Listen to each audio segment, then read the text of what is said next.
भारत आणि पाकिस्तान नियंत्रण रेषेवर गोळीबाराचं कुठलंही वृत्त नाही। काल रात्रीनंतर शस्त्रसंधीचं उल्लंघन नाही। उरी आणि कुपवाडामध्ये आगळीक नाही। भारताने आमची शस्त्रास्त्र एअरबेस उद्ध्वस्त केले। शस्त्रसंधीनंतर नागरिकांना संबोधित करताना पाकिस्तानचे पंतप्रधान शहबाज शरीफ यांची कबुली। भारतासोबत युद्ध नको असल्याची व्यक्त केली इच्छा। बांगलादेशच्या माजी पंतप्रधान शेख हसीना यांना मोठा धक्का। अवामी लीगवर पक्षावर मोहम्मद युनूस सरकारकडून बंदी। दहशतवाद विरोधी कायद्याअंतर्गत कारवाईची माहिती।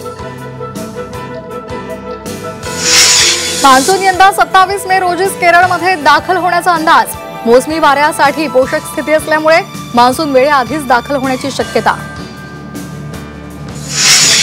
भाडेवाढीनंतर बेस्ट बसच्या प्रवासी संख्येमध्ये घट।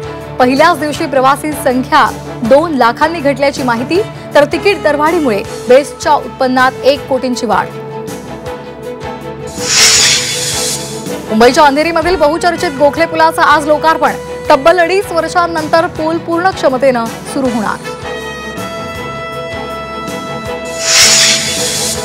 मुंबईकरांचे मेगा हाल होणार। मध्य आणि हार्बर रेल्वे मार्गावर देखभाल दुरुस्तीच्या कामासाठी सकाळी 10:40 पासून ते दुपारी 4:40 पर्यंत मेगा ब्लॉक।